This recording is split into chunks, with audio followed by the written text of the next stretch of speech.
राम राम भाइयों सभी को। भाई एसबीआई पीओपी की आज रिजल्ट आ चुकी है और अब मेंस है, तो सिर्फ 10 दिन हाथ में, मतलब मैक्सिमम 10 दिन ही मिलेंगे हमें। मेरे अकॉर्डिंग 6 या 7 को हमारी पेपर होगी। डेट तो अभी उन्होंने मेंशन की नहीं है। तो मैंने शॉर्ट्स में कहा था रिजल्ट शेयर करूंगा, बट यार मार्क्स उसमें दिख नहीं रही थी। मैंने किया भी, बट मार्क्स दिख नहीं रही थी। मैंने बाद में मैंने खुद जानने की कोशिश की अपनी मार्क्स, तो मैंने देखा कि स्क्रीनशॉट में मार्क्स आई ही नहीं है और उसके बाद अब तक खुली ही नहीं वो रिजल्ट मेरी। मतलब मेरे 60 अटैम्प्ट्स थे सिर्फ, आप एनालिसिस में देख सकते हो, बट फिर भी कटअप गई हुई है 59.25 और इसमें मैंने क्वालिफाई किया है। तो बस, तो ये आप देख सकते हो, ये जो मैंने स्क्रीनशॉट ली तो इसमें मार्क्स दिख ही नहीं रहा था। मतलब ये फ़ोन में इतना सही खुल रहा था, उससे उधर हो ही नहीं रहा था वो। तो इतनी की मैंने स्क्रीनशॉट ले ली। बाद में फिर देखा तो ये मार्क्स दिख नहीं रही थी। तो ये मैं अपलोड कर दूंगा कल सुबह सुबह, जब मार्क्स आ जाएगी तो आ ही जाएगी सुबह तक। तो अभी फिर से उन्होंने शायद ये कर दिया, सर्वर अंडर मेंटेनेंस। और ये IDBI एग्जीक्यूटिव भी, ये तो मैंने शेयर कर दी आप लोगों के साथ। ये भी क्लियर हो गई है भाई। IDBI एग्जीक्यूटिव बोल रहा हूँ, assistant manager, junior assistant manager. But ये यार बिल्कुल, मतलब ये तो फॉर्चुनेट है। ऑब्वियस सी बात है, SBI PO यार, मतलब मैंने 6.5 मिनट रीजनिंग में वेस्ट किए थे, ये मैं कभी नहीं भूल सकता हूँ। तो बट फिर भी शायद, मतलब अब कुछ भी हो, मतलब ऊपर वाले की वजह से या फिर जो भी कह लो, बट सिलेक्शन तो हो गई।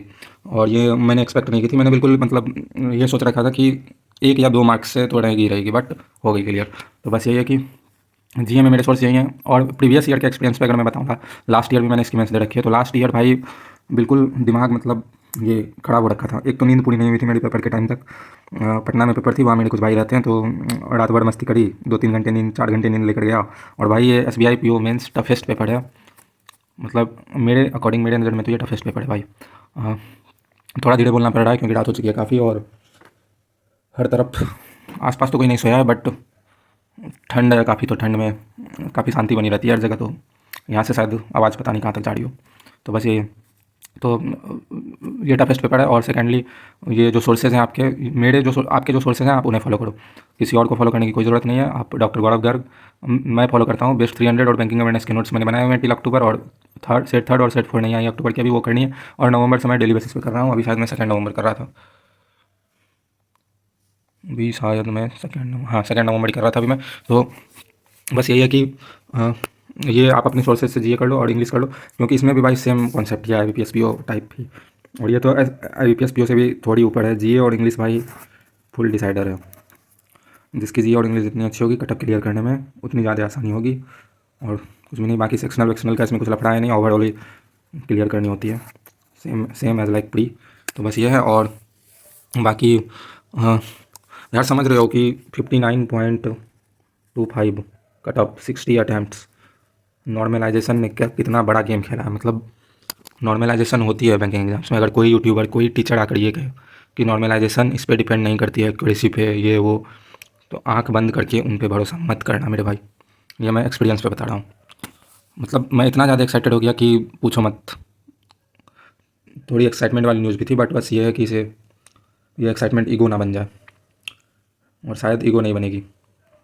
तो और सेकेंडली ये भी बात है कि ईगोइस्टिक का मतलब ये नहीं है कि आप अपना सर नीचे करके चलो। अगर आप ईगोइस्टिक नहीं हो तो always held your head high, either you are in positive situation और नेगेटिव सिचुएशन। मेरे अकॉर्डिंग यही है।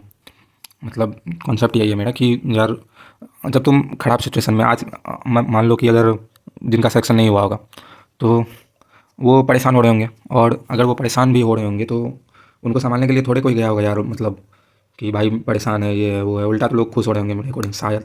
बहुत ही कम लोग ऐसे बचे हुए हैं कि जो पॉजिटिव सोचते हैं दूसरे के लिए। तो बस ये है कि उतनी टेंशन नहीं लेनी है यार। थोड़ी बहुत ईगो आ भी रही है ना अंदर से, तो आने दो यार, बाहर ही निकलेगी, निकलने दो, कोई बात नहीं, कौन क्या फाड़ेगा।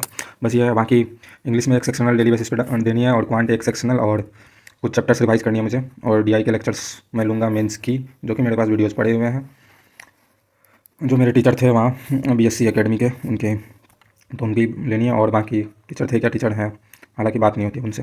रीजनिंग एक सेक्शनल डेली देनी है। तो बस यही है, रीजनिंग क्वांट इंग्लिश एक सेक्शनल देनी है, और जीए पढ़नी है, बस ज़्यादा कुछ है नहीं। और टाइम भी कम बची हुई है, तो बस और ये कहना चाहूँगा कि आप अपने टाइम को यार वेस्ट मत करना।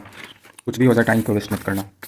उसके लिए मैं ये बता रहा हूँ कि प्रिपरेशन के टाइम में आपको क्या क्या मिस्टेक्स नहीं करनी है। पहली कि ये मैंने IBPS PO मेंस से अभी रिसेंटली सीखा है, IPS क्लर्क और IBPS PO के मेंस से। तो वो मैं आप लोग से ये शेयर कर रहा हूँ कि ज़्यादा सर्चिंग और रिसर्चिंग नहीं करनी है कि यार ये कर लेता हूँ, वो कर लेता हूँ, ये ज़्यादा सही बता रहा है या बता रही है, ये ज़्यादा सही बता रहा है, बता रही है।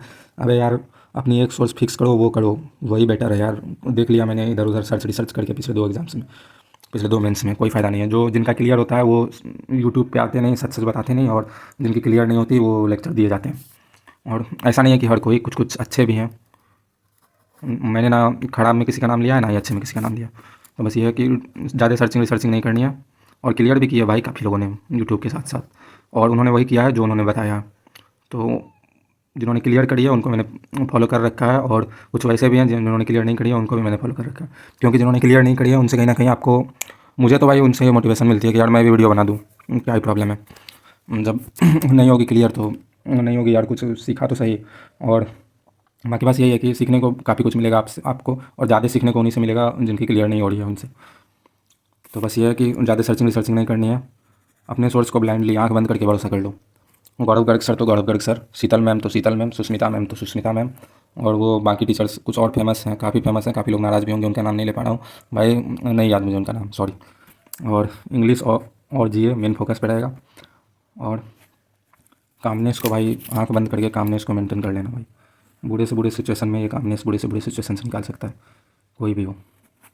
कितने भी बुरे, कितने भी रफ सिचुएशन में तुम फंस जाओ, अगर तुम काम हो, अगर पेपर की बात हो या जनरल लाइफ की बात भी बता रहा हूँ, अगर तुम काम हो, अच्छे से डील कर रहे हो, जहाँ पे हंस के बात करनी है वहाँ पे हंस के बात कर लो, जहाँ पे आँख दिखा के बात करनी है वहाँ पे आँख भी दिखाओ।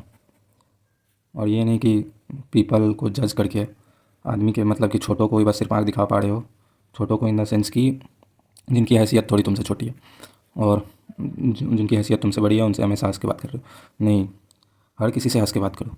अगर कोई आँख दिखाता है तो फिर तुम भी दिखाओ भाई, क्योंकि ये मैंने देख लिया कि बहुत ये गांधीवादी बन के ये करके वो करके कोई फ़ायदा नहीं है इसका। अपना यार ऐसा भी इतना भी ज़्यादा नहीं हो रखा है कि मतलब सिर्फ सहना नहीं है। लास्टली एक बार मैंने बताई हुई थी कि आज की डेट में कोई तुम्हें एक थप्पड़ मार के चले जाए तो ये सोचो कि तुम्हारे पास्ट कर्मों की वजह से ये, या फिर पास्ट तुम्हारा कुछ होगा पास्ट लाइफ का, उस वजह से हुई है। ऐसा ऐसा कुछ भी नहीं है भाई, होता है पास्ट लाइफ से, बट अगर वो तुमसे वीक है तो तुम उसे छोड़ दो, वो तुम्हारा पास्ट रिलेटेड हो सकता है। अगर वो तुमसे ज़्यादा स्ट्रांग है या फिर तुम्हारी बराबरी का है तो भाई उलझ जाओ उससे, जो होगा देखा जाएगा, उलझो, ख़त्म करो कहानी। बस ये है। और बाकी पीपल्स ओपिनियन इंक्लूडिंग मी, मेरे भी ओपिनियन को आप लोग फुल्ली इग्नोर करो। और जो पढ़ने लिखने वाले छात्र रहते हैं उनको वो हमेशा मैक्सिमम लोग काम ही रहते हैं। तो बस ये है, बस इतना ही है यार, और कुछ भी नहीं। रात हो चुकी है काफ़ी, तो मैं भी जाऊँगा सोने। ये 2 नवंबर को करूँगा ख़त्म, फिर जाऊँगा सोने। और बस ऑल द बेस्ट भाइयों। बाकी यार दिल पे मत लेना कुछ भी इन बातों को, सब चलता है, सब मैनेज है यार। और दुनिया के तौर तरीके हैं तो थोड़ी दुनिया के तौर तरीके से भी चल लिया करो, बाकी जो खुद हो वो तो खुद हो ही। तो बस इतना ही कहना चाहूँगा भाई कि ऑल द बेस्ट सभी को। शॉर्ट्स में कल मैं शेयर कर दूँगा अपने मार्क्स। और बस अब टारगेट एक मिल चुकी है सामने, तो टारगेट रहती है तो फिर भाई पढ़ाई होती ही होती है, टारगेट नहीं रहती है तो पढ़ाई थोड़ी कम होती है। तो अब टारगेट है तो अब पढ़ाई करनी है, जम के करनी है। कोई कुछ बोले, कोई कुछ करे, कोई कितना भी नज़र मारे, ये करे वो करे, किसी की कुछ नहीं, मतलब कोई कुछ नहीं उखाड़ सकता। बस इतना ही। ऑल द बेस्ट सभी को। राधे राधे।